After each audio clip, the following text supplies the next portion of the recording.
ہر نماز کے بعد آپ پاکستان کے لیے، درگاہ کے لیے، جماعت کے لیے، اپنی فوج کے لیے دعا گورائیں کہ خدا ہماری فوج کو اتنی ہمت دے کہ ہماری سرحدوں کی حفاظت کرے، ہماری حفاظت کرے۔ آج جو دہشت گردی کا منہ دے رہا ہے، کون دے رہا ہے؟ سیاستدان نہیں دے رہے، فوج دے رہی ہے۔ ہر دوسرے دن اخبار میں آتا ہے کہ اتنے فوجی شہید ہو گئے۔ جو شہید ہو گئے ان کو تو خدا نے ایک اچھا مقام دے دیا، اور جو زخمی ہو گئے اس میں سے کتنے ایسے بھی ہیں جو چلنے پھرنے کے لائق بھی نہیں ہوں گے۔ یہ بھی آپ سوچیں۔ دوسرا، جب بھی آپ فارغ بیٹھے ہیں صلاۃ شریف، درود شریف کا ورد کریں۔ جب آپ درود شریف پڑھتے ہیں، آپ کے ساتھ لاکھوں فرشتے آپ کے ساتھ درود پڑھتے ہیں، اس کا اجر آپ کو اس دنیا میں بھی آخرت میں بھی ملے گا۔ آپ اپنی بچیوں پہ زیادہ توجہ دیں،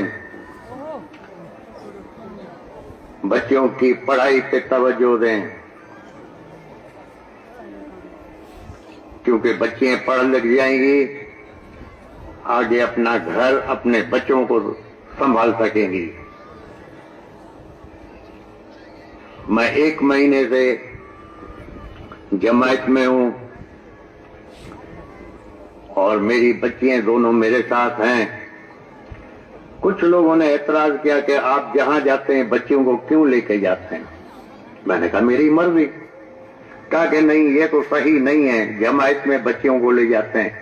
تو میں نے کہا بھائی جماعت والوں کو منع کر دو کہ آئندہ اپنی فیملی کو، اپنی بچیوں کو بھی میرے پاس درگاہ پہ نہیں لائیں۔ اگر وہ اپنی بچیوں کو لا سکتے ہیں، اگر وہ اپنی بچیوں کو، اپنی فیملی کو، اپنی ماں کو، اپنی بیویوں کو، بوڑھی عورتوں کو، اپنی اولاد کو میرے پاس لا سکتے ہیں اور میں ان کو اپنا بچہ سمجھتا ہوں، تو پھر جو میری بچی ہیں جماعت بھی ان کو اپنا بچہ سمجھے۔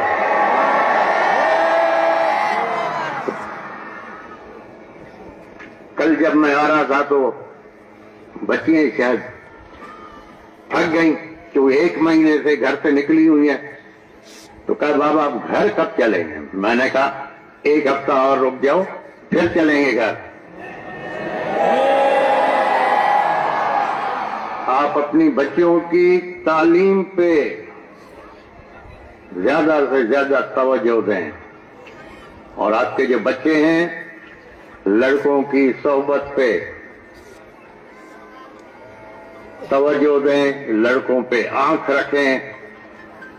اگر ایک دفعہ بچہ غلط صحبت میں آ گیا تو ماں باپ کے لیے بھی پریشانی، پڑوسیوں کے لیے بھی پریشانی، رشتہ داروں کے لیے بھی پریشانی۔ تو بچوں کو اچھی صحبت، تھوڑا سختی، تھوڑا پیار۔ خدا تعالیٰ کرے اپنے حبیب کے صدقے میں کہ آپ کے جو چھوٹے ہیں، آپ کی اولاد ہے، ان کے دل میں بڑوں کے لیے عزت اور محبت پیدا ہو، اور بزرگوں کے لیے، بچوں کے لیے پیار اور محبت پیدا ہو۔ کافی وقت سے میں جماعت میں تھا تو میری عادت ہے شام کو کچھ لوگ بٹھا لیتا تھا، ان سے حال احوال لیتا تھا کہ کیسے آپ کا گزارا ہو رہا ہے، کیا کر رہے ہو، اور خصوصاً میں ان کی بچیوں کے بارے میں پوچھتا تھا کہ بچیاں کیا کر رہی ہیں۔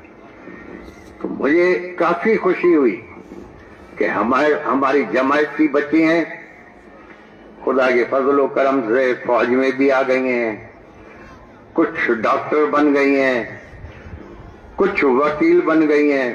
تو یہ سب چیزیں دیکھ کے مجھے بہت خوشی ہوئی سن کے پھر میں نے زمینداری کے بارے میں پوچھا تو انہوں نے کہا بھائی زمینداری میں ہمیں بڑا نقصان ہو رہا ہے. تو میں نے کہا پھر گزر سفر کیسے کر رہے ہیں؟ کیونکہ پچھلے 12-13 سال سے میں جماعت میں دوستوں میں جہاں جاتا ہوں سب کو مثال دیتا ہوں، آسٹریلیا کی، امریکہ کی، یورپ کی، جن لوگوں نے مال رکھا ہے وہ سکھی ہیں. تو میں نے پوچھا، کل رات بھی میری لوگوں سے بات ہوئی، انہوں نے کہا میرے پاس 12 ایکڑ ہے، میرے پاس 25 ایکڑ ہے، لیکن بہت نقصان ہو رہا ہے ہمیں. ڈیزل مہنگا، بجلی مہنگی، فرٹیلائزر جس کو بھاڑ کہتے ہیں وہ مہنگا، لیکن فصل کی قیمت ہمیں نہیں ملتی. تو میں نے کہا پھر کیا ہوا؟ کہتے ہیں مال ہے ہمارے پاس جس کی وجہ سے ہمیں فائدہ ہو رہا ہے. میں نے کہا جب آپ مانتے ہو کہ مال کی وجہ سے فائدہ ہو رہا ہے، گائے آپ رکھ رہے ہو فائدہ ہو رہا ہے، بکری رکھ رہے ہو فائدہ ہو رہا ہے، تو میں نے کہا پھر یہ باقی فصل آپ کس لیے اگاتے ہو؟ آپ اپنے مال کے لیے چارہ اگاؤ اور مال بڑھاؤ. ایک چیز سے فائدہ ہو رہا ہے، آپ مان بھی رہے اور پھر اس کو بڑھا بھی نہیں رہے. میں کہا مال بڑھاؤ، کیونکہ حضور پاک کی سنت ہے کہ مال رکھنا، بکریاں رکھنا، یہ جانور رکھنا. تو ہم حضور پاک کی سنت پہ چلیں گے، اس سے ہمیں فائدہ ہوگا، برکت ہوگی. تو جس کے پاس 10, 12, 15 ایکڑ زمین ہے، 25 ایکڑ زمین ہے، وہ نہیں کما سک رہا تو وہ اپنا مال کی طرف چلا جائے، اسی زمین میں اپنے جانوروں کے لیے چارہ لگائے، اس سے بڑے فائدے میں رہے گا. خدا کرے آپ لوگوں کو بھی مال سے فائدہ ہو. میں مطمئن ہوں کہ جماعت میں اس دفعہ ہماری بچیاں پڑھ بھی رہی ہیں، بچیوں پہ زیادہ توجہ دیں. اور دوسرا، کچھ جگہوں پہ مجھے افسوس ہوا کہ بچیوں کو ان کا شرعی حق پراپرٹی میں، جائیداد میں نہیں دیتے. یہ بالکل غلط بات ہے. بچیوں کا بھی حق ہے، بچیوں کو بھی ملنا چاہیے.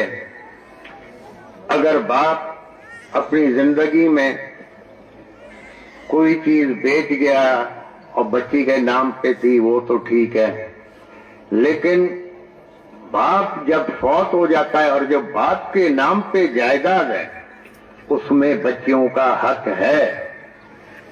بھائی کیا کرتے ہیں کہ نہیں دیتے، تو وہ ایک گناہ کا کام کر رہے ہیں. بچیوں کا شرعی حق ملنا چاہیے. خام خواہ اپنے آپ کو لالچ میں آ کے گناہ گار مت کریں. خدا کو کیا منہ دکھائیں گے، قبر میں کیا منہ دکھائیں گے کہ میں فلانے کا حق کھا گیا ہوں. حق کھانا گناہ ہے. دوسرا، جو انٹرسٹ، بیاج ہے، بیاج کا مطلب کیا؟ جو بیاج کا کاروبار کرتا ہے خدا اور خدا کے حبیب سے جنگ کرتا ہے. ابھی آپ بتاؤ، ہم تو کیڑے مکوڑے، ہم اپنے خدا یا خدا کے رسول سے جنگ کرنے کے قابل ہیں؟ ہماری حیثیت ہی کچھ نہیں ہے. بیاج سے دور رہو، اس کام سے دور رہیں. اپنے عقیدے پہ رہو، کسی اور کے عقیدے سے چھیڑ چھاڑ مت کرو. 70 سال سے قوم کے ساتھ جو بھی حاکم آیا جھوٹ بولتا آیا، قوم کو بیوقوف بناتا آیا، تبھی ہم اس جگہ پہ پہنچے ہیں. لیکن یہ پہلی دفعہ ہے کہ بجائے قوم کو بیوقوف بنانے کے، جو ہمارے حاکم ہیں وہ اپنے آپ کو ہی بیوقوف بنا رہے ہیں. جہاں بیٹھتے ہیں کہ جی مہنگائی اب ختم ہو گئی، سب کچھ اچھا ہو گیا، جبکہ کچھ بھی اچھا نہیں ہوا ہے، کچھ بھی اچھا نہیں ہوا ہے۔ مہنگائی اپنی جگہ پہ۔ یہ تو فوج کو دعا کرو جو ہم لوگ سب گھوم پھر رہے ہیں، دہشت گردی کو فوج منہ دے رہی ہے، فوج کو آپ لوگ دعائیں کریں۔ فوج کے خلاف بات کرنا بہت آسان ہے، اور میں بھی کر سکتا ہوں۔ اس کے بعد کیا باہر ہم گھر سے نکل سکتے ہیں اگر فوج نہیں ہو؟ تو آپ لوگ فوج کی قدر کریں، اپنی اولاد کے ابھی سے ذہن میں ڈالیں کہ یہ فوج ہماری ہے، اس فوج کی وجہ سے ہماری عزت ہے۔ آج اس فوج کو ہٹا دو، ہم کہاں ہوں گے؟ جو غزہ میں ہو رہا ہے، جو لبنان میں ہو رہا ہے، وہی چیز ہمارے ساتھ ہوگی، پھر کیا کریں گے ہم؟ اس لیے ہمیشہ دعا کو، اس ملک نے ہمیں نام دیا ہے، عزت دی ہے، خدا کرے یہ ملک تا قیامت قائم رہے۔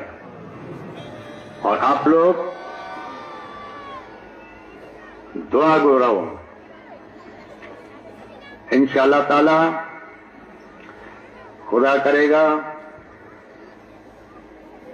کہ ہم سب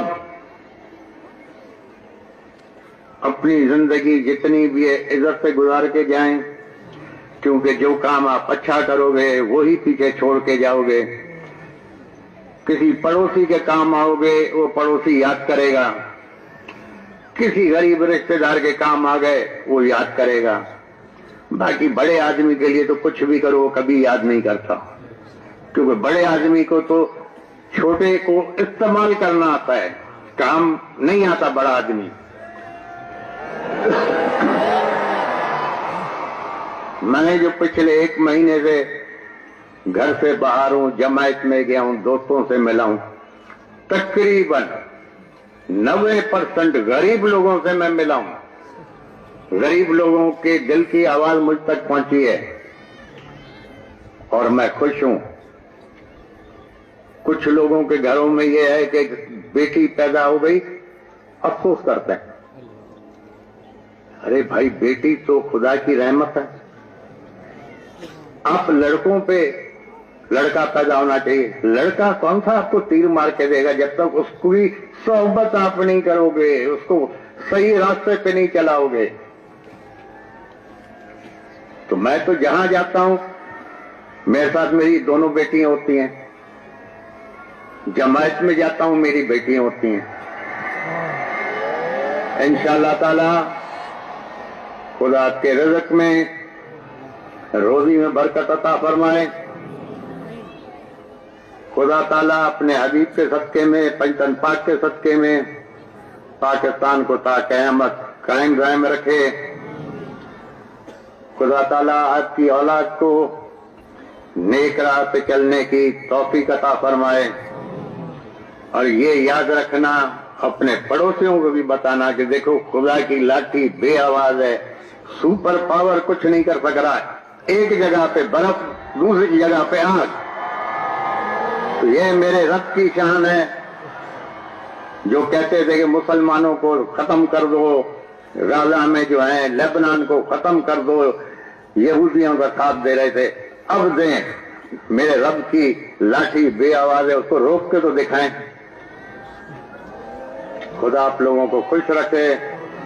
بسم اللہ الرحمن الرحیم۔ الصلاۃ والسلام علیک یا رسول اللہ، اللہم صلی علی محمد وعلی آل محمد۔ بسم اللہ الرحمن الرحیم۔ اے میرے پروردگار، تو اپنے حبیب کے صدقے میں ہمیں قبر کے عذاب سے بچا، دوزخ کے عذاب سے بچا۔ اے میرے پروردگار، ہم گناہ گار ہیں، محمد صلی اللہ علیہ وآلہ وسلم کے صدقے میں ہمارے گناہ بخش، ہمیں قبر کے حساب کتاب سے اپنی پناہ میں رکھ۔ میرے پروردگار، محمد صلی اللہ علیہ وآلہ وسلم کے صدقے میں ہمارے رزق میں، روزی میں برکت عطا فرما۔ اے میرے پروردگار، اپنے حبیب کے صدقے میں تو ہمیں جنت میں جگہ عطا فرما، ہمارے گناہ بخش۔ اپنے حبیب کے صدقے میں تو رحم اور رحمین ہے۔ اے میرے پروردگار، ہماری اولاد کو نیک راہ پہ چلا۔ اے میرے پروردگار تو ہمیں ہر آفت، ہر آزمائی، ہر تکلیف سے پناہ میں رکھ۔ اے میرے پروردگار تو میری دعا قبول فرما اپنے حبیب کے صدقے میں۔